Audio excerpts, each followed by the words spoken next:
Niliamka saa 6 za usiku, mkono mmoja na tochi, mwingine na ufunguo. Mkeka mwambia kesho utaniletea.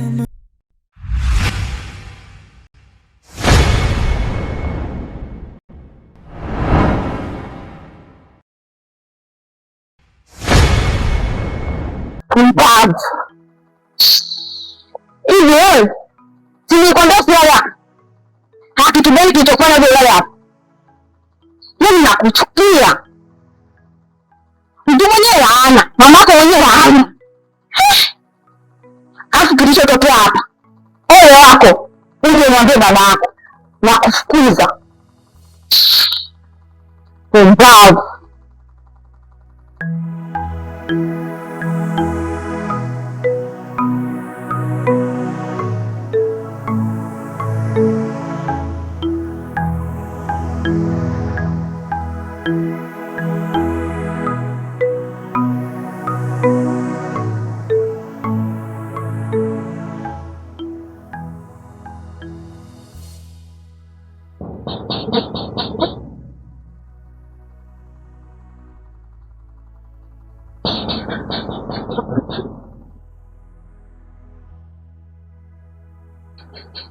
nakuja.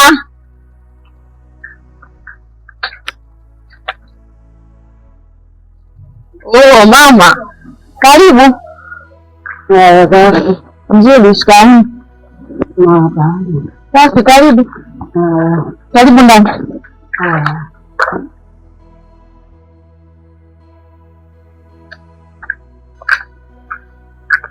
Mama karibu, hapa ndo nyumbani.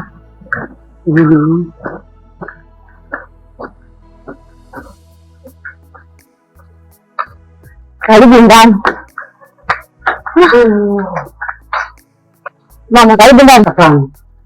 Usiingize kwanza mzigo wangu ndani. Hebu subiri kwanza. Kwa hiyo mwanangu hapa ndio kwako? Ndio mama. Unaishi na mume wako hapa?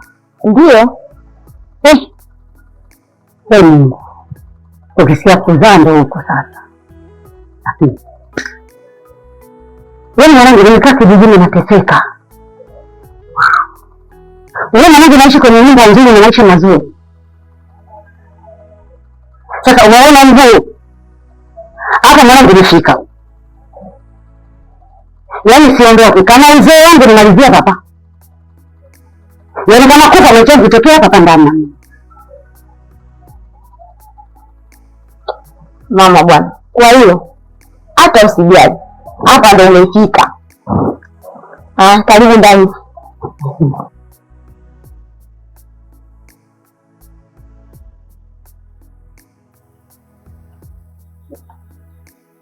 Sina ni pesa mwanangu. Sasa kama haya mambo ya TV ungeona wapi?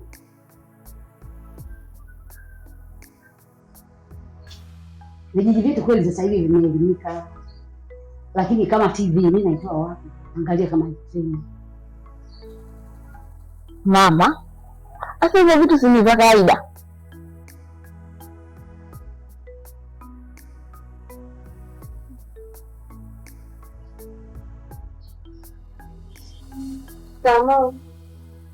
Mama. Mama. Ile kazi yangu hiyo mshinaliza. Sawa, nenda ndani.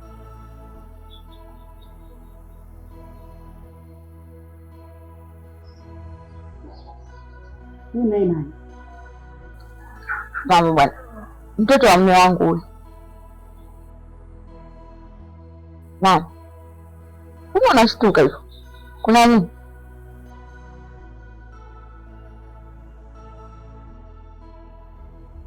Mwanangu yule ni ajali.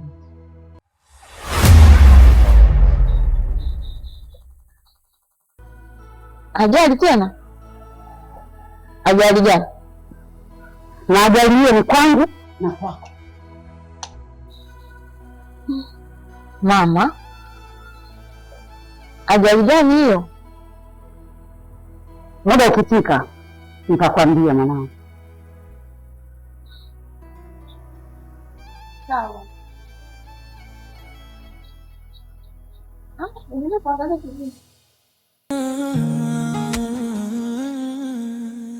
Aliamka saa 6 za usiku, mkono mmoja na tochi, mwingine na ufunguo.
Maria Mungu.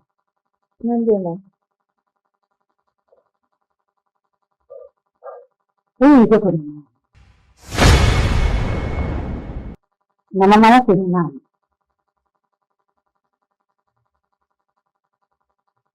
Na mama yake ni kwa kuna nani?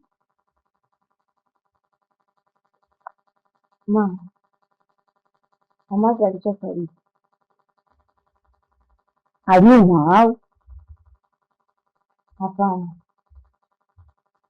Ila mume wangu baba Jamila alivyoniambia walikuta amekufa tu ghafla. Na alipofuatilia au kupata majibu yoyote. Ila inavyosemekana alikufa kwa mazingira ya kutatanisha. Ila ripoti za hapa majirani wanasema kuwa alikufa kiuchawi.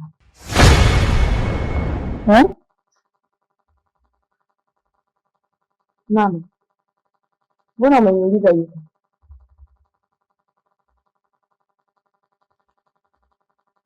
Nimekuuliza tu.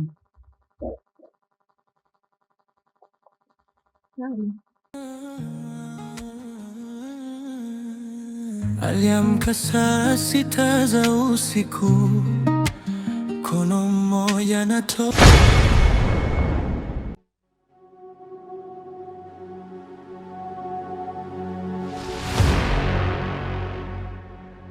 Bosi, nimeitikia wito wako. Nimekuita hapa kwa kazi moja tu, na hiyo kazi ukiifanya kifasaha zaidi nitakulipa mara 2 kwa ile kazi uliyofanya mwanzo.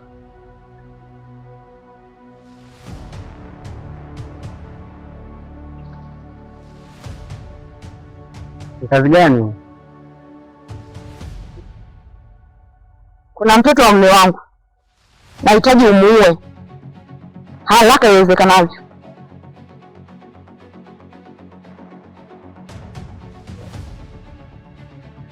Utapataje pesa yake?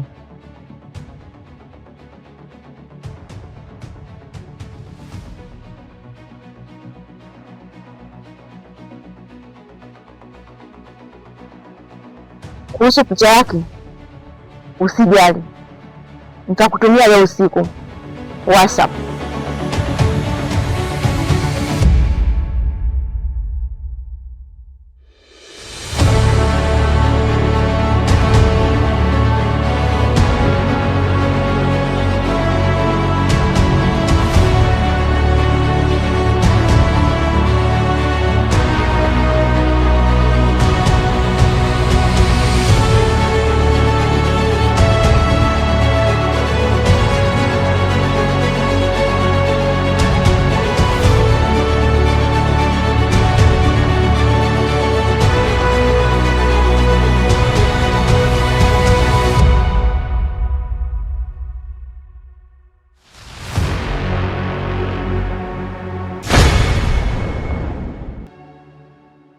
Oya wazee, ndio bosi, tuna mchongo umejitokeza, na mchongo huo ukifanikiwa kuufanya mtaenjoy.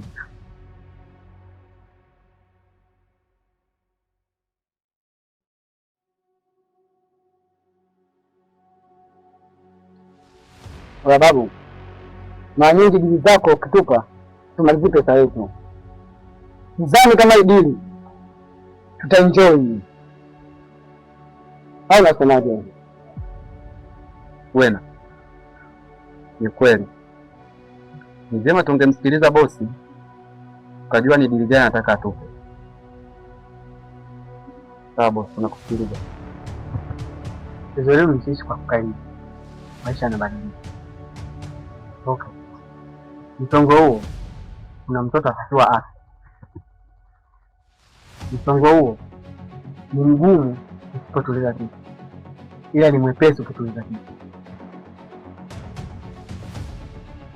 Namaanisha hivi, msipokuwa makini tunaenda kunyea debe, ila mkifanikiwa utakula matunda mazuri sana. Na hivyo hivi, mkifanikisha mchongo huo, kila mtu utampatia shilingi milioni 2 za Tanzania.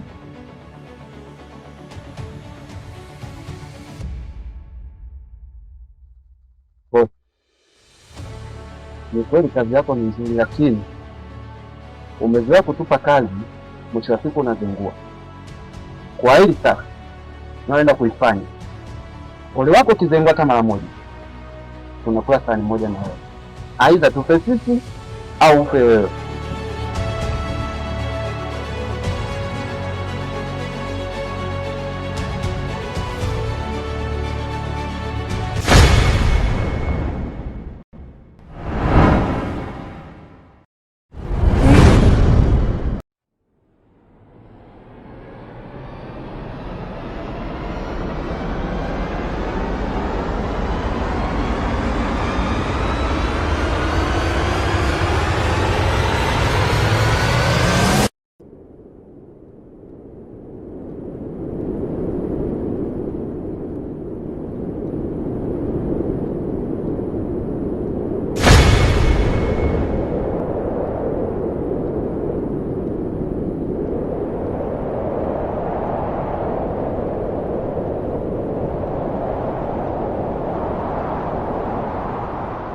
Umeniita na nilikuwa na ghafla hivyo.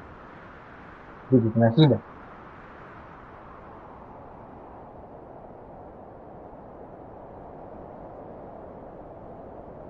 Ndio, kuna shida.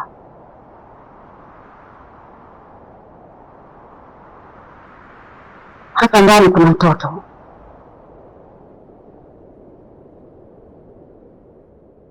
na inaonekana ana nguvu kubwa.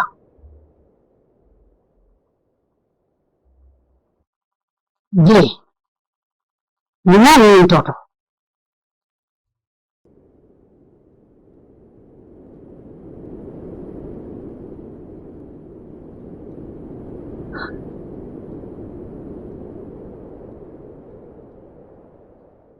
Siku zote daima huwezi kujificha katika kivuli cha mkao. Kama vinaambia, nishajua uwepo wa huyu mtoto. Kama vinaambia, nilishafahamu uwepo wa huyu mtoto. huyu mtoto kabla hajazaliwa hapo mwanzo alikadiriwa kuja kuwa na nguvu kubwa sana, hivyo basi huweza kupambana na kila kitu katika ulimwengu, na sio kila kitu tu, na hata wachawi pia.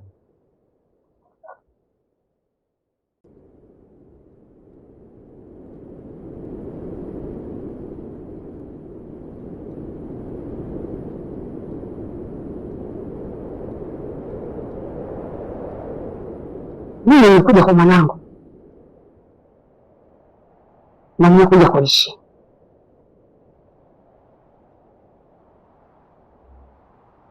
Je, nitakuwa salama?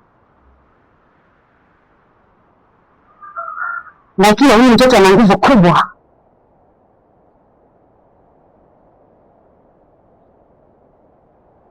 Kipo kitu gani?